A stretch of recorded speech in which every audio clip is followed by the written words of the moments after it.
성소에서 우리를 뭐 하신다고요? 만나기를 원하신다 그랬어요. 성소에서 만나기를 원하신다. 자, 만나서 뭐 할 것입니까? 우리와 함께 계실 거예요. 자, 우리 하나님은 알라딘의 그 지니처럼 우리가 어디에 있든지 부르면 조르르 달려와서 나를 도와주는 그런 존재가 아니죠. 하나님은 우리를 만나기를 원하십니다. 그런데 만나려면 뭐가 필요해요? 시간과 장소가 필요한 거죠. 시간과 장소가 필요한 거예요. 자, 그래서 우리가 주일이라고 하는 시간을 정한 거예요. 또 만나는 장소를 정한 것입니다. 하나님이 우리와 만나기 위해서 때와 장소가 정해져 있고 그곳에 우리가 모이고 그곳에 하나님이 우리와 함께 계시는 줄 믿습니다. 자, 그래서 우리가 그 성소에서 하나님을 만나고 성소에서 만난다는 말은 하나님이 어디에 계신다고요? 성소에 계신다라는 거죠. 자, 이것이 뭡니까? 하나님과 우리가 맺은 뭐예요? 언약이에요. 그래서 언약의 내용은 나는 그들의 하나님이 되고 그들은 내 백성이 되리라는 거예요. 하나님 함께 계셔서. 그래서 한 나라가 되는 거죠. 그죠? 그 나라가 되기 전에 이제 한 교회를 먼저 이루는 거죠. 그죠? 자, 이게 굉장히 중요해요. 언약 이야기는 하는데 언약 내용을 정작 가르쳐 주는 교회는 그렇게 많지 않아요. 여러분 복된 줄 아시기를 바랍니다. 정말. 예, 정말 언약의 내용이 뭐냐고 가서 한번 여러분 아는 분들에게 물어보세요. 하나님과 언약했다며 무슨 언약을 했는데 그럼 우물쭈물 몰라요. 자, 그래서 이 장소가 정해져 있고 그 장소에 하나님이 임재하셔서 그 성소에서 하나님을 만나는데 그냥 만나는 게 아니고 어떤 방식으로 만날 것인가? 이게 예배예요. 오늘 예배를 드리는 이유를 아셔야 돼요. 하나님을 만났으면 그냥 안녕하세요 이런 게 아니고 그 만나는 과정과 절차가 필요하잖아요. 여러분 대통령도 하나 만나려면요 굉장히 까다롭습니다. 뭐 많은 조사를 하고 또 이런 걸 거쳐서 단계 거쳐서 만날 수 있는 거지요. 어느 날 갑자기 만날 수 없는 거예요. 아무 데서나 내가 원한다고. 내가 여기에서 전화해가지고 저 용산에 전화해가지고 좀 만납시다. 그러면 쪼르르 달려와요? 전화 통화도 안 되죠, 그죠? 하물며 한 나라의 왕도 대통령도 그러한데 만왕의 왕이셔요. 자, 그러면 그분을 만나서 어떻게 만날 것인가? 그게 예배예요. 정말 이 예배는 하나님이 임재해 있는 거예요. 그런데 다들 예배를 이렇게 생각하죠. 자, 우리끼리 모여가지고 어디에 계신 저 멀리 막 우주선 타고 로켓을 타고 한 빛의 속도로 한 800광년 떨어진 곳에 하나님이 계시고 여기서 우리는 그분을 향하여서 막 예배 드린다고 생각해요. 그건 무속 종교입니다. 자, 지금 하나님이 말씀하시는 것은 우리와 언약을 맺었다고요. 지금 하나님이 언약을 지키고 계시는 게 느껴지십니까? 우리가 오늘 찬양했잖아요. 그 약속 지키사. 하나님, 또 우리는 이렇게 생각하면 그래, 하나님이 나를 도와준다고 했어. 그러니까 하나님 나 약속 지킬 거야. 나와 함께 계신다고 했어. 약속 지킬 거야. 이렇게 정말 낭만적으로 신앙생활을 하는 사람들이 너무 많아요. 그거는 신앙이 아니고 낭만이에요. 나를 하나님이 도와주신다고 했지. 내가 어디 가서 기도하면 하나님 다 그런 게 아니고 하나님의 이 언약이라고 하는 약속을 하나님이 우리와 반드시 지키는 줄 믿습니다. 그래서 오늘 하나님이 성소에 계시고 우리는 성소에 나와서 그분을 만나는 절차 의식을 치르는데 그 의식이 뭐다? 예배다. 그러니까 하나님이 예배하는 우리 여기에 지금 하나님이 우리와 함께 계시는 줄 믿으시기를 축복합니다. 여기 함께 계신다고. 그럼 마음가짐이 조금 달라지겠죠. 그렇지 않아요? 그러니까 하나님 앞에 예배하기 전에 먼저 회개하고 마음을 정결케 하고 깨끗이 하고 이런 과정들이 필요하잖아요. 그냥 뭐 예배하자 그러니까 모여라 그래가지고 묵상기도 하겠습니다. 그래가지고 쭝얼쭝얼 뭐 사도신경도 하고 그냥 그러다가 축도하고 마치고 설교 듣고 마치고 오늘 정말 피곤했지만 그냥 예배 잘 드리고 가 이런 게 아니고 지금 우리는 이 예배를 통해서 하나님을 뭐 하는 거예요? 만나는 거예요. 언약대로 만나는 거예요. 그래서 그분의 말씀을 듣는 거고 우리는 그분을 찬양하는 것이고 그분께 감사하는 거예요. 근데 저 어디에 계신 우주 밖에 계신 그분께 하는 게 아니고 여기에 하나님이 언약대로 와 계셔서 함께 예배한다라는 거죠. 자, 그래서 이 성소를 우리는 보호하기 위해서 성막이 필요하다는 거예요. 이 성소를 보호하기 위한 장치로서 성막이 필요한데 그래서 오늘 성막에 대해서 배울 것입니다. 자, 성막의 설계도가 소개되어지는데요. 자, 이 성소의 첫 번째 덮개가 성막입니다. 이 성막이라는 말은 이 거처, 장막, 성막이라는 의미를 가지고 있는데 이 성막의 기본 개념은 정착하다는 뜻이에요. 그래서 거주하고 머무른다는 뜻입니다. 자, 성막은 정착을 목적으로 해요. 누가요? 누가 정착한다고? 하나님이 약속한 대로 하나님이 정착하려고 하니까 뭐가 필요해요? 성소가 필요하고 그 성소를 지키는 뭐가 필요해요? 성막이 필요하다고요. 그래서 하나님이 이곳에 정착을 하면 비로소 이것이 뭐가 돼요? 성전이 되는 거죠. 성경이 좀 이해가 되시기를 축복합니다. 이런 거 모르고 신앙생활 하는 분들이 너무 많아요. 그냥 막 교회 가면 되지, 예수 믿고 천당 가면 되지, 뭐 이러고만 다니고 그냥 예수 믿으면 복 받는데 그러고만 다니는 분들이 너무 많다고요. 자, 그래서 1절을 보시면 성막은, 자, 성막을 여러분 한번 1절을 보십시오. 1절을 보시면 성막을 만들 때 성막 덮개를 어떻게 만드는지 보십시오. 가늘게 꼰 배실이라 그랬어요. 이거는 순결을 상징하고요. 청색은 하나님의 하늘의 색으로서 거룩을 상징하는 색이에요. 그리고 자색은 왕들이 자색 옷을 입고 있습니다. 왕권을 상징하는, 왕을 상징하는 옷이고, 홍색 실은 뭐겠어요? 그러면 붉은색 옷은 예수 그리스도의 피 흘리신 구속을 의미하는 색이에요. 그래서 저는 이 배실, 청색, 자색, 홍색 이 네 가지 색을 저는 이렇게 정의합니다. 예수 그리스도의 색이다. 예수님의 색깔이에요. 이게 예수님의 색깔입니다. 예수님을 상징하는, 예수님의 모습을 상징하는 색으로 표현할 때에 예수님은 이렇게 표현해요. 하얀색, 청색, 자색, 홍색 실로 표현하는 것입니다. 자, 이 색을 바탕으로 그룹을 정교하게 수를 놓으라는 거죠. 정교하다는 말은 정확하게 계산을 해서, 그룹은 뭐라고 그랬어요? 케루브라는 히브리 단어라 그랬어요. 창세기 3장 24절에 보시면 이 그룹이 나오죠. 케루브가 나오죠. 이 케루브에게 뭘 명령합니까, 하나님이? 에덴 동산을 지키라는 거예요. 그러니까 이 케루브라고 하는 천사의 임무는 뭐겠어요?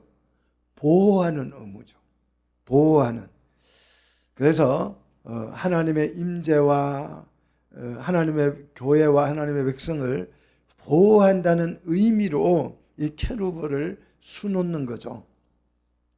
그래서 케루브 천사가 성막 안을 수호하고 그 성막 안에 성결을 유지하는 그런 역할을 합니다. 악이나 죄가 침투하지 못하도록 막는 역할을 한다 이거예요. 그리고 휘장의 길이는 28규빗, 넓이는 4규빗으로 하되 폭의 장단은 동일하게 하라는 거죠. 동일하게 하고 5폭씩을 하는데 색깔은 5폭씩 청색 고리 신계를 마주 보게 만들려고 그랬어요. 이 청색은 뭘 상징하는 색이라고요?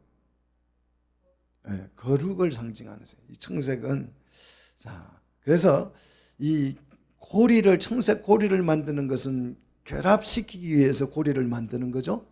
그래서 우리가 결합이 되려면 우리 사이에 뭐가 유지돼야 돼요? 거룩이 유지돼야 돼요. 자, 그래서 이 신계의 고리를 마주 보게 만들어서 연결하라는 거예요. 연결하지 않으면 고리는 의미가 없습니다. 자, 그리고 휘장을 이렇게 나누어서 만든 것은 가시적으로는 이동하기에 편리하도록 그렇게 만들고, 고리가 신계 50개를 만들도록. 왜 50개씩이냐? 다 그냥 50개씩 그렇게 나름대로 하는 것이 아니고, 50이라고 하는 숫자는 충만을 상징합니다. 그래서 오순절날 뭐가 충만했다고요? 성령이 충만했다. 다 이 의미를 가지고 말씀은 표적이 따르는 거예요. 그래서 항상 그 말씀하시면 그 말씀을 증명해 줄 수 있는 표적이 일어나죠. 오순절에 뭐가 충만했다고요? 성령이 충만했다. 완전함을 의미하는 것입니다. 그리고 6절을 보시면 금 갈고리 몇 개요? 역시 신계를 만들어서 휘장을 어떻게 하라고요? 연결하여서 한 막을 이룰 것을 말해요. 자, 우리 사랑하는 성도 여러분, 다 믿음이 있으시죠? 믿음 없으신 분, 다 믿음을 가지고 있어요? 믿음이 크거나 작거나 어떻게 믿음을 가지고 있어요. 근데 혹시 이 믿음이라고 하는 게 어찌 생긴 것 같아요? 네모나게 생겼습니까? 아니면 동그랗게 생겼습니까? 아니면 세모났습니까? 아니면 별처럼 생겼습니까? 아니면 십자가처럼 생겼어요? 여러분의 믿음은 어찌 생겼어요? 믿음이 없어요? 왜 대답을 안 하셔요? 어찌 네모났습니까? 아니면 동그랗습니까? 아니면 십자가 모양입니까? 어찌 생긴 거예요, 믿음이? 믿음이 없어요? 잊어버렸어요? 까먹었어요? 자, 믿음은 어찌 생기냐 그러면 갈고리처럼 생겼습니다. 믿음은 갈고리 모양으로 생겼어요. 무슨 갈고리냐? 금 갈고리처럼 생겼습니다. 자, 믿음으로, 이 금 갈고리라고 하는 것은 믿음을 상징하는 거죠. 믿음으로 연결되어서 우리는 뭘 이룰 거예요? 한 막을 이룰 것입니다. 자, 믿음이라고 하는 것은 갈고리처럼 생겨서, 이게 믿음의 특성을 강조한 것입니다. 혹시 여러분 독고마리 열매 보았습니까? 우리 시골에서는 이제 도둑놈이라 그랬어요. 독고마리 열매를 보고 도둑놈이라 그랬습니다. 왜냐하면 사람이 쑥 지나가면 몸에 그냥, 옷에 그냥 독고마리 열매가 드득드득 붙어버려요. 순식간에. 그럼 한 개씩 떼는 거 얼마나 귀찮은지 몰라요. 그것도 이제 털옷에 잘 붙잖아요. 그죠?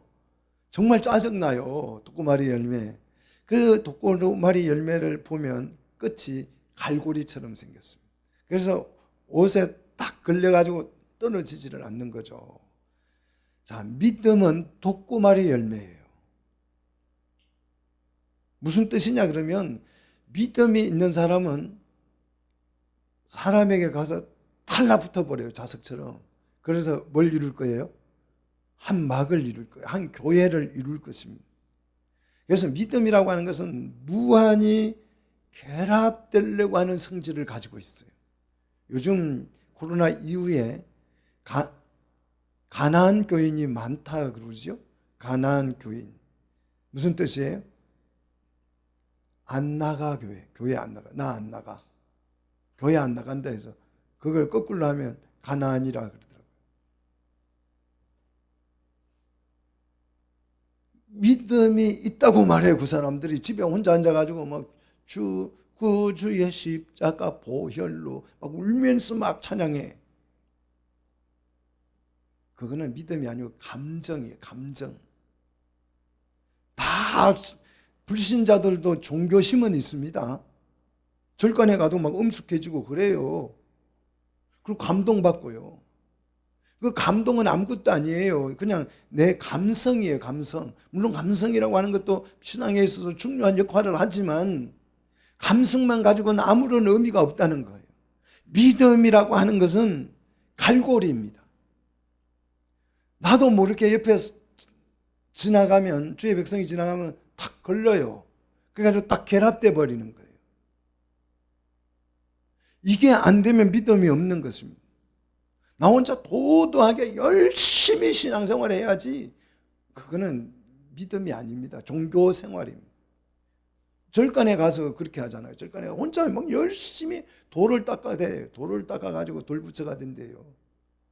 아무 의미 없는 것이에요. 우리의 믿음은 큰 갈고리입니다. 믿습니까?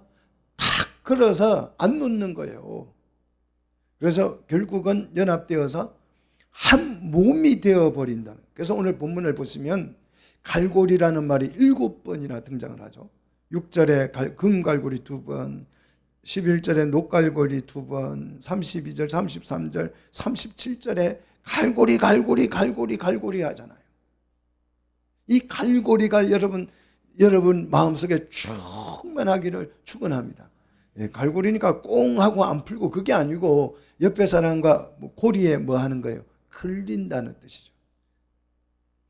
그리고 연결이라는 단어도 7번 나와요. 3절에 2번, 6절 1번, 9절에 2번, 11절, 17절에 각각 한 번씩 연결을 우리는 연합이라고 하는 거예요. 사람은 연합된다 그러죠. 우리는 연결되는 게 아니고 연합되는 거죠. 믿음이란 연결되지 않으면 아무 소용이 없어요. 자, 내가 믿음이 좋아요. 하나님만 도도하게 믿어요. 하나님만 정말 잘 믿어요. 믿음일까요? 아닐까요? 아니에요. 그건 믿음 아니에요. 믿음은 어찌 생겼다고요? 갈고리처럼 생겨서 옆에와 함께 뭘 이루어내요? 연결돼서 교회를 한 몸을 이루어버리는 거예요. 근데 혼자서 도도하게 산속에서 그냥 수도하는 것처럼, 저는 깜짝 놀라는 게 목사님들이 나는 이제 수도원 할 거야, 이런 분들이 있어요. 그래서 산속에 들어가가지고 도도하게 나는 7시간 하루에 기도해요. 10시간 기도해요. 막 하나님이 응답해 주세요. 종교적 현상입니다. 종교적 현상이에요. 무당도 보는 게 있어요. 중들도 보는 게 있습니다. 막 종교적 감성, 그게 막 느껴지고 다 해요. 우리는 그런 신앙생활을 하는 것이 아닙니다. 믿음으로 뭘 이룰 거예요? 한 막을 이룰 것입니다. 믿습니까? 이 한 막이 되어서 결국 하나님이 언약한 약속을 지켜서 그 성전에 하나님이 임재하심으로써 우리는 그곳이 뭐가 된다고요? 성전이 되어버리는 거죠. 자, 성경의 중심 원리를 성막을 통해서 이렇게 설명해 주고 있습니다. 자, 성소의 두 번째 덮개가 나오는데 이제 성막을 덮는 막이 또 있어요. 7절이죠. 이 7절의 막은, 자, 첫 번째 막은 가늘게 꼰 뱃실, 청색, 자색, 홍색 실로 거룩을 수놓아서 만든 막이고, 성막이고, 두 번째 막은 휘장이죠. 성막을 덮는 휘장, 막을, 이 휘장이나 막이나 똑같은 말이에요. 많은데 이거는 염소 틀로 만든다는 거죠. 자, 틀이라고 하는 것이 뭐냐? 자, 틀이 나니까 뭐 남자들 가슴에 틀 나면 야성적이고 좋다 이런다고 그러는데, 여기에서 성경에서 나오는 틀은 그런 뭐 야성적인 의미를 갖는 게 아닙니다. 틀은 순종과 수치와 희생의 결과예요. 예수님을 이렇게 표현하죠. 어린 틀 깎는 양처럼 주님이 뭐 했다? 가만히 순종했다는 거죠. 그러면 틀을 다 깎으면 뭐가 드러나요? 몸이 드러나잖아요. 그걸 우리는 수치스럽다 그래요. 그래서 예수님이 십자가에 발가 벗겨서 못 박힌 거예요. 양처럼 틀이 깎인 것입니다. 자, 이 염소 틀은 그리스도의 순종과 수치와 희생의 결과로 우리를 보호한다는 거죠. 이 성소를 보호한다는 거죠. 그래서 각 폭의 길이는 30규빗, 너비는 4규빗씩 11폭의 길이를 만들도록 8절에 기록이 되어 있습니다. 그리고 성막 앞면에는 6번째 폭 절반과 성막 전면에 접어들이우고 그랬습니다. 그리고 신계에 고리와 갈고리를 만들어서 연결해서 10절, 11절 뭘 만들라고요? 한 막을 만들라, 휘장을 만들라는 것이죠. 자, 성막을 통해서 설명하고자 하는 것은 자, 이렇게 연합하고 또 통일성을 갖추고 질서를 만들고 규칙을 만드는 거죠. 이 성막을 만들어 가는데 그래서 성전이 이루어져 가는 것입니다. 이런 막들이 연결돼 가지고 결국 한 막을 이루는 것을 강조하고 한 교회를 이루는 것을 강조합니다. 자, 우리는 성막을 통해서 이 교회가 뭔지를 배워야 해요. 구약시대의 성도들은 이 성막을 통해서 뭘 배웠습니까? 교회를 이해한 것이죠. 그리고 12절 성막의 뒤편은 반폭을 늘어뜨리라 그랬고 성막 양쪽 13절 좌우 양쪽에는 한 규빗씩을 늘어뜨리라 그래요. 충분히 늘어뜨리라는 거죠. 자, 이게 두 번째 성소를 보호하는 휘장 성막입니다. 그 다음 14절을 보면 이제 성소를 보호하는 세 번째 덮개가 나오죠. 자, 두 번째 덮개는 뭘로 만들었어요? 염소 털로 만들었죠. 근데 이제 성막의 세 번째 덮개는 14절 뭘로 만듭니까? 붉은 물들인 순양의 가죽으로 만들라고 그랬죠. 붉은 물을 들인, 이 붉은 물이라고 하는 것은 그리스도의 보혈의 피를 상징하죠.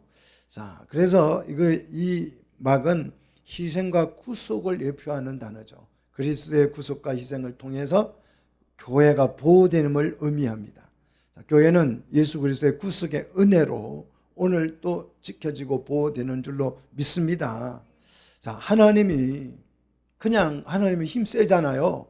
힘 세니까 내 교회 아무도 건드리지 마. 건드리면 내가 가만 안 둘 거야. 이렇게 교회를 보호할까요? 아무도 우리 경기 북부 사시는 분들은 주로 가다가 보면 그 부대에 보면 시뻘겋게 글씨가 붙어 있죠. 접근하면 발포함. 여기는 군사 지역이므로 접근하면 발포함. 무시무시한 문구가 붙어가지고 있어요. 자, 하나님은 힘이 세니까 교회를 그냥 그 엄청난 힘으로 하나님 교회를 보호하십니까? 그렇게 하나님은 보호하지 않아요, 교회를. 어떻게 보호합니까? 자, 교회를 파괴하는 것은 뭐다? 죄지요. 죄가 교회를 보호합니다. 파괴합니다. 그래서 이 죄는 힘으로 보호가 불가능해요. 아무리 힘센 조폭도 자기를 보호할 수 있어요, 없어요? 못합니다. 왜? 죄를 지었기 때문에. 수갑이 차여워지는 것입니다. 그럼 죄로부터 보호하려면 어떻게 해야 돼요? 죄값을 내는 거예요. 하나님이 어떻게 교회를 보호한다고요? 우리의 죄값을 대신 치르고 우리를 보호하시는 줄 믿으시기를 축복합니다. 이게 예수 그리스도의 희생입니다. 그래서 성막은 뭐로요? 붉은 물들인 순양. 이 순양이 예수님을 상징하죠. 자, 그 다음 네 번째 성소에 무슨 성소를 이렇게 네 겹으로 덮어 그렇게 하지만 그만큼 뭐하다는 뜻이에요? 중요하다는 뜻이죠. 자, 막 위의 덮개 그랬죠. 막 위의 덮개는 네 번째 이제 성소의 덮개는 뭡니까? 해달의 가죽으로 보호한. 해달의 가죽은 방수의 효과가 탁월하다고 그래요. 그러니까 거룩을 상징하는 거죠. 어떤 죄도 이제 교회 안에 침투하지 못하도록. 자, 붉은 물들인 수인양의 이 가죽은 안에서 죄가 발생했을 때 이 죄를 어떻게, 죄로부터 교회를 보호하는 것이라면, 이 해달의 가죽은 외부로부터 들어오는, 교회 안으로 침투하려고 하는 이 죄악들을 방어하려고. 우리 이상호 장로님이 해달의 가죽이에요. 예, 그래서 밖에서 들어오는 동성애나 이런 걸 막 막겠다고 막 온몸으로 가서 지금 싸우고 있죠. 그 수장은 머리를 깎았더라고요. 참 가슴 아프더라고요. 목사님들은 아무도 안 깎는데 그분이 장로님인가요? 장로님이 머리를 후딱 깎고 이거 막자고. 목사님들이 그래 해야 되는데 좀 부끄러운 마음이 들더라고, 그 깎는 모습 보면서. 우리 정준사님 깎을 마음 없어요? 동성애거나 반대합니다 하고 머리 한번 깎고. 정말 해달의 가죽이 필요해요.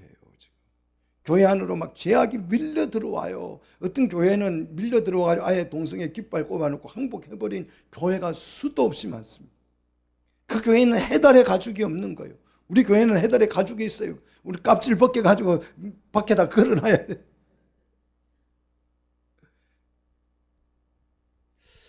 해달의 가죽은 내구성이 좋다고 그러죠. 그래서 견고함을 의미합니다.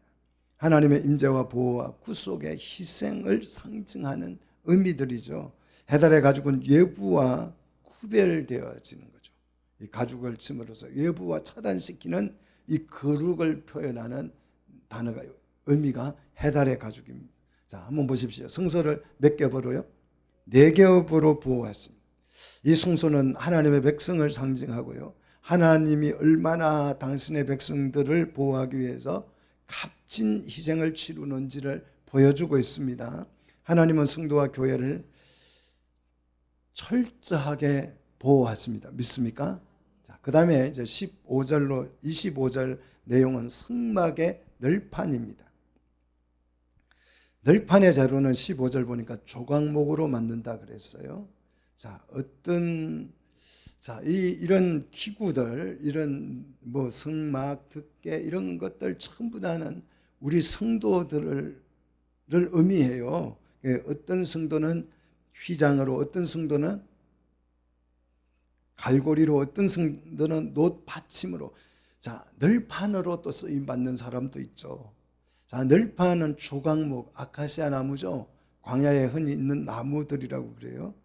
자, 우리는 내가 지금 이 성전을 받쳐줄 널판인지 아니면 갈고리인지 받침대인지 우리는 이런 걸 생각하셔야 돼요. 내가 어떤 기능을 하고 있는지, 교회에서.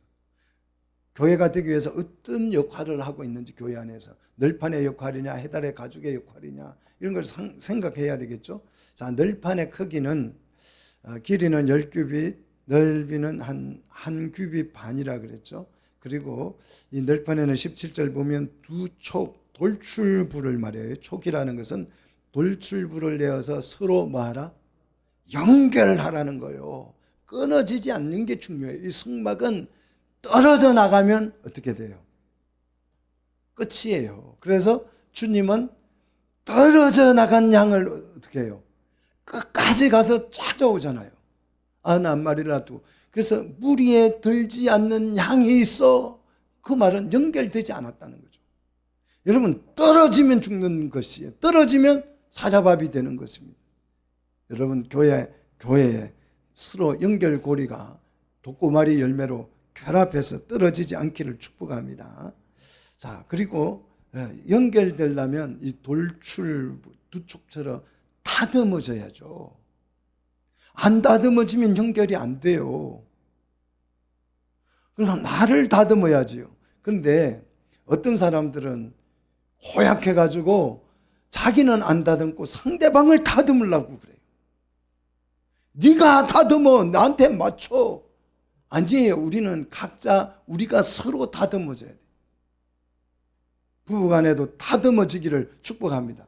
왜 당신은 그래? 그러지 말고 내가 다듬어지고 상대방도 나에 맞추어져야 해서 고리와 갈고리가 돼서 서로 걸려야지요.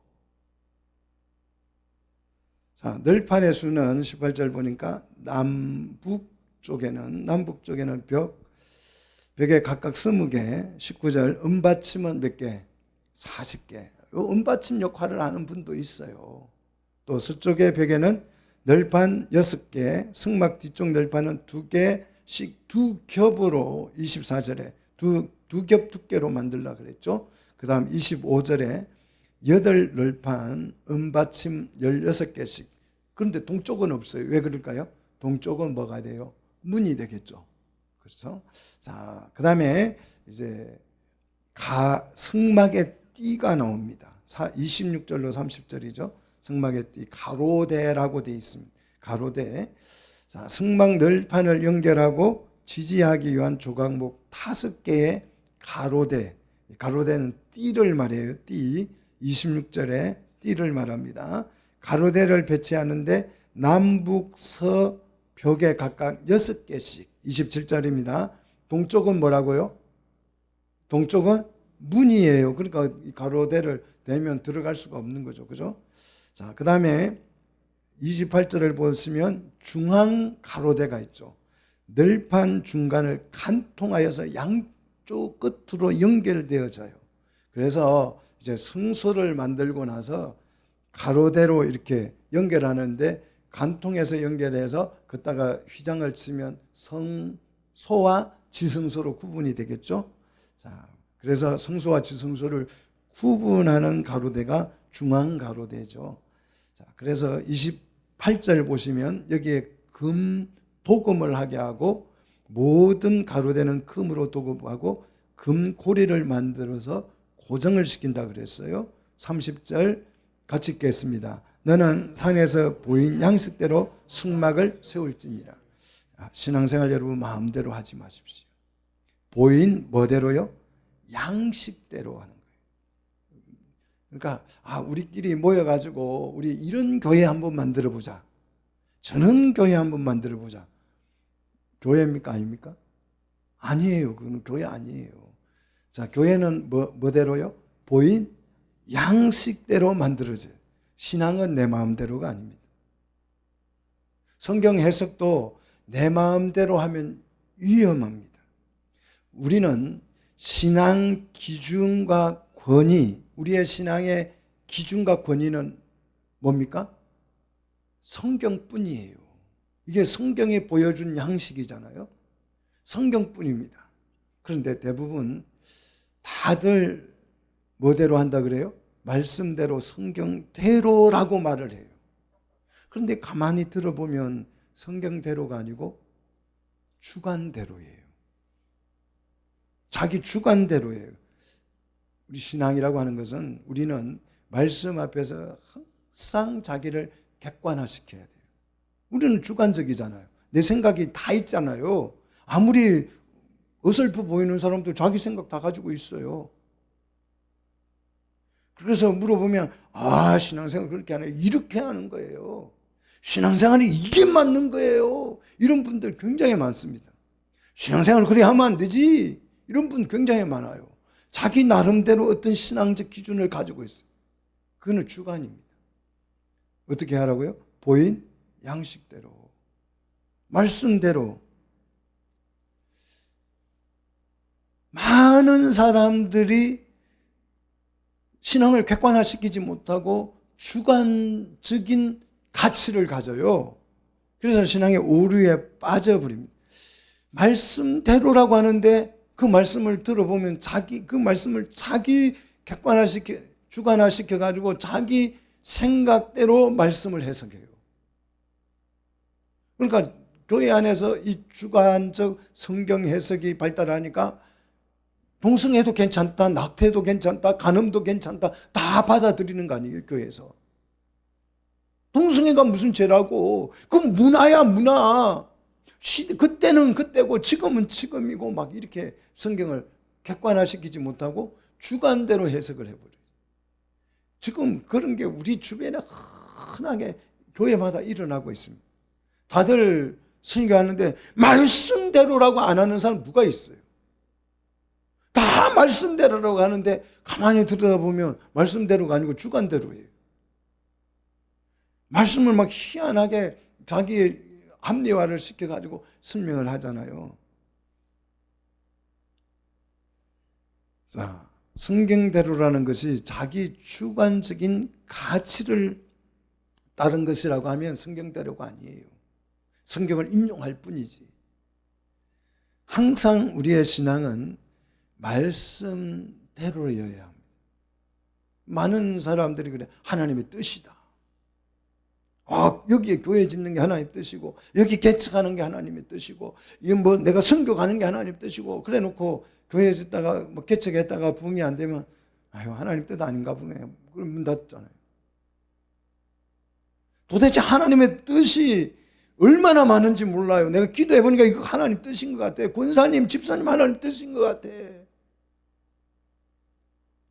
그래서 잘 되면 하나님 뜻이 맞고 안 되면 아닌가 보네. 이러고 무슨 신앙이 그런 게 어디 있어요. 우리의 신앙은 항상 말씀 앞에 객관화시켜야죠. 성경대로여야 하죠. 근데 이게 성경대로라는 말이 중요한데 이걸 주관적인 방식으로 대로가 아니고 말씀 그대로예요. 그대로 객관화시켜서 하나님이 우리에게 요구하는 것은 성전이 되게 하는 것입니다. 믿습니까? 그래서 제가 늘 얘기하잖아요. 막 약속을 지키셨네 하니까 하나님이 나를 도와줘. 실망 안 시킨다. 나 실망 평생 안 할 거야. 그래야 되잖아요. 근데 살면서 실망도 하잖아요. 그러면 하나님의 약속이 엉터리잖아요. 그게 아니잖아요. 하나님은 우리와 언약을 맺었고 그 언약을 지킨다는 의미잖아요. 이게 성경대로예요. 성경대로. 물론 주관화시키면 훨씬 여러분을 감동시키게 좋아요. 하나님이 우리 권사님과 평생 함께 계실 거야. 그냥 하나님이 함께 계시니까 아무 걱정하지 마. 걱정할 필요 없어. 그렇게 위로해놓고 본인도 걱정해요. 엉터리잖아요. 하나님 함께 계셔서 걱정할 필요 없다면 그럼 나도 걱정 안 해야지. 자꾸 우리는 이 하나님의 언약이라고 하는 이 의미도 객관화시키지 못하고 주관화시키면 이런 오류에 빠진다는 거죠. 자, 그 다음에 휘장이 나옵니다. 휘장. 이제 중앙 가로대를 만들었고 그 가로대에 칠 휘장을 만드는 거죠. 이 휘장은 뭘 상징하냐면 여기서 이제 휘장, 그 막도 휘장이라는 뜻인데 이거는 가에 치는 막이라면 이 중앙 가로대에 칠 휘장이에요. 이거는 이 휘장은 그리스도의 몸을 상징하죠. 그래서 예수님이 십자가에 못 박혔을 때에 성소와 지성소를 구분해 놓은 뭐가요? 그 휘장이 어떻게 됐어요? 위에서 아래로 찢어졌다는 거죠. 몸이 찢겨졌다는 거죠. 자, 휘장이 예수님의 몸을 상징한다면 이런 가에 있는 막들은 우리, 은받침, 늘판지 이런 거는 다 우리를 상징하는 거예요. 예? 그리스도와 함께 연결되어서 한 성전을 이룰 거예요. 믿습니까? 자, 휘장 제작은 31절 보니까 청색, 자색, 홍색, 실과 가늘게 꾼 벳실이라. 이 색이 무슨 색이라고요? 예수님의 색이라 그랬죠. 자, 그 위에 케루브를 청교하게 수를 놓도록 했죠. 보호한다는 뜻이죠. 그 다음에 휘장을 설치하는데 32절 금 갈고리 4개의 조각목 기둥에 걸고 기둥은 은받침 위에 세우라 그랬죠. 자, 어떤 사람은 기둥 역할을 하고 갈고리 역할을 하고 받침 역할을 하는 거죠. 자, 그렇게 해서 33절에 뭘 구분합니까? 지성소와 성소를 구분하죠. 우리 33절 같이 읽겠습니다. 그 휘장을 갈고리 아래에 늘어뜨린 후에 정극계와 그 휘장 안에 들여놓으라. 그 휘장이 너희를 위하여 성소와 지성소를 구분하리라. 여기서 구분은 왜 구분을 합니까? 자, 예수님의 속죄가 끝나기 전에는 이게 차단되어 있어야 돼요. 왜? 구분이 안 되면 우리는 어떻게 돼요? 죽어요. 하나님의 그 거룩함 때문에 죄 사함을 못 받았기 때문에 죽게 되는 거죠. 그래서 하나님의 백성을 보호하고 하나님의 거룩을 보호하기 위해서 이 휘장을 치는 거죠. 자, 속죄받지 못한 사람은 하나님 앞에 설 수가 없는 것이지요. 그래서 그리스도가 오실 때까지는 이 막이 어떻게 되어 있었어요? 가로막혀 있었습니다. 그런데 예수님이 속죄한 후에는 휘장이 찢어져서 어떻게 됐다고요? 연결되어져 버렸다. 연합되어져 버렸다. 통합되어져 버렸다. 한 몸이 되어 버렸다. 하늘과 땅이 통일됐다. 에베소서에 그렇게 표현해요. 이걸. 하나님과 우리 사이에 가로막이 어떻게 됐다고요? 휘장이 없어졌다. 사라져 버렸다는 거죠. 자, 그러면 34절 지성소에는 뭐가 있습니까? 정겉궤와 정겉궤에 있는 속죄소가 있어요. 하나님이 계시는 공간이라고 그랬죠. 자, 그다음 성소에는 뭐가 있느냐? 중요합니다. 35절 북쪽에는 뭐가 있어요? 상이 있습니다. 이 상은 무슨 상이라 그래요? 떡상이라 그래요. 떡상. 뭐 잘됐다, 떡상했다 그 뜻이 아니고 떡을 올려놓는 상이죠. 진설병을, 이 떡이 뭘 상징해요? 말씀을 상징하죠. 말씀을, 그죠? 떡은 만나, 말씀을 의미하죠. 그리고 남쪽에는 뭐가 있어요? 등잔대가 있습니다. 등잔대, 불을 밝히는 거죠. 이 등잔대는 뭘 상징할까요? 성령을 상징하죠. 근데 이 말씀상과 등잔대를 어떻게 놓으라 그랬어요? 마주보게 놓으라 그랬어요. 자, 등대가 뭘 비춥니까? 말씀을 비추는. 자, 그래서 말씀과 성령은 짝입니다. 성령의 조명 없이 말씀이 이해될까요? 안 돼요. 성령의 조명이 없이 성경이 이해된다면 좋은 대학을 나오고 IQ가 높은 사람이 성경을 잘 이해할 것입니다. 막 서울대 나오고 하버드 나오고 이런 사람들이 성경을 더 잘 이해할 거예요. 저는 정말 서양 철학사를 공부하면서 굉장히 많이 참 안타까웠던 게 뭐냐 그러면 그 서양 철학자들이 대단하잖아요. 이 지금 세상을 끌고 가는 사람들이 그 서양 철학자들 아니겠어요? 현대 철학에 이르기까지 철학자들이 지금 세상을 끌고 가는 거예요. 우리가 그냥 사는 것 같아도 그분들이 막 설계해 놓은 대로 세상이 굴러가요. 그런데 이 서양 철학자들이 기독교, 유럽 이런 나라에서 많이 나오잖아요. 그러면 그런 분들이 그 기독교 문화 속에서 살면서 단 한 번이라도 성경을 진지하게 읽었었더라면,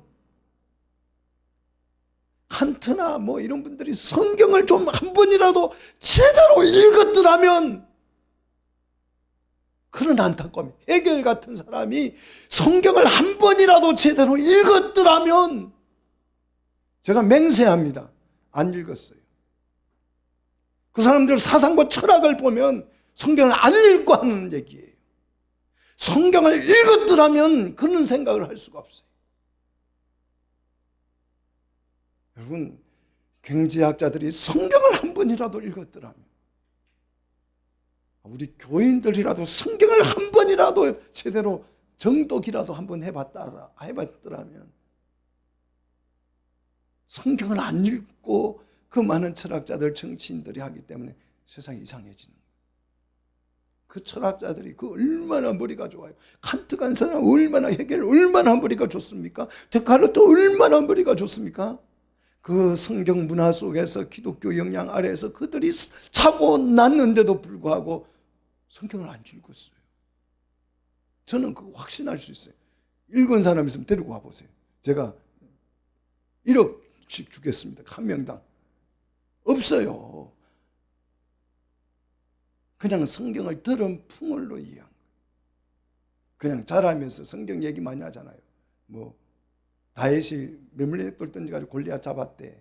뭐 이런 거 있잖아요. 모세가 막 이렇게 지팡이를 확 이게 바다를 향하니까 바다가 쭉 갈라졌대. 뭐 예수님 포도주 가지고 물 가지고 포도주 만들었대. 뭐 이런 얘기만 들은 거예요. 얘기만. 성경을 모르는 거죠.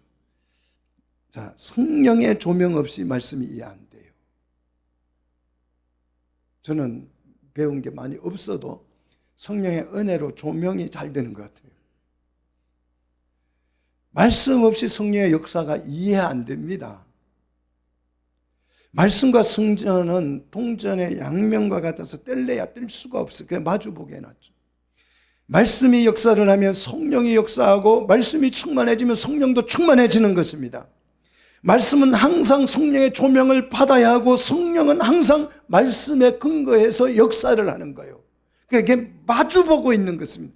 그게 다 의미가 있는 거예요. 그냥 배치를 그렇게 해놓는 게 아니에요. 보기 좋으라고 배치해 놓은 게 아닙니다. 자, 그리고 이제 분향단을 배치하죠. 분향단은 자, 부족하고 연약한 부분을 채워서 아주 향기롭게 만드는 역할을 하죠. 향이라는 게 그렇죠. 그래서 분향단은 기도와 거룩을 상징하죠. 우리의 부족한 예배가 어떻게 하나님 앞에 고스란히 연락이 됩니까? 이 향 때문이에요. 이 향이 부드럽게 한다는 거죠. 그럼 뭘로 향을 냅니까? 그리스도께서 못 박혀 희생함으로써, 그걸 태움으로써 거기에서 나는 향이 발생하잖아요. 자, 이 만들어서 하나님이 받으실 만한 예배로 만들어줍니다. 자, 마지막 36절 성막입니다. 성막. 자, 성막을 보십시오. 성막은 색이 무슨 색입니까? 무슨 색요? 성막문은 무슨 색이에요? 36절 청색, 자색, 홍색, 실과 가늘게 꼰 뱃실. 이게 무슨 색이라고요? 예수님의 색이다. 성막은 문은 누구예요? 예수님을 상징해요. 예수님이 어느 날 와가지고 내가 양의 문이다. 그러니까 예수님이 양의 문이구나. 그래. 이렇게 신앙생활 하시면 안 돼. 그죠? 정말 밑도 끝도 없이 내가 양의 문이라 그런 게 아니죠. 요한복음 10장 7절에 보면 나는 양의 문이니 이 문을 통해서 오지 않는 것은 전부 다 강도다. 이렇게 예수님이 말씀하셨어요. 그럼 예수님이 왜 문이라 했는지 아셔야죠. 왜 문입니까? 보십시오. 이 그리스도의 색이잖아요. 성막문은 예수님을 상징해요. 그래서 누구든지 문으로 들어가야 해요. 담치게 하면 안 된다 이 말이죠. 그리스도를 꼭 통해서 어디로 들어간다? 성소로 들어간다는 거죠. 자, 성막문의 기둥 37절에 5개의 조각목 기둥으로 금갈고리로 휘장을 이제 이 예수님의 문을 상징하는 이 휘장을 거는 거죠. 그래서 기둥은 높받침 위에 세우도록 했죠. 자, 기둥은 저와 여러분이 되시기를 축복합니다. 그 계시록에 보면 성전의 12기둥은 12사도로 표현되어져 있죠. 그죠? 자, 우리가 기둥 역할을 하고 은받침 역할도 하고, 자, 어떤 역할이든지 나는 기둥이 될래, 뭐 위에 뚜껑이 될래, 이렇게 할 필요 없어요. 하나님이 나에게 주신 은사대로 내가 기둥도 되고 받침도 다 소중합니다. 자, 그러면 이제 우리가 이 성막을 배웠습니다. 자, 성막에 대한 비전을 가지셔야 되겠죠. 그냥 성막에 대한 비전도 없이 뭐 그런 막 천막천하 때 거기에서 모여서 예배했대 뭐 그러지 마시고, 여러분 오늘 성막을 배웠으면 이제 성막에 대한 비전이 생겨야 하는데 그 비전이 이사야 54장 2절에 나와 있어요. 자, 우리 한번 이 구절 같이 찾아서 읽어보고 마치도록 하겠습니다. 자, 이사야 54장 2절입니다.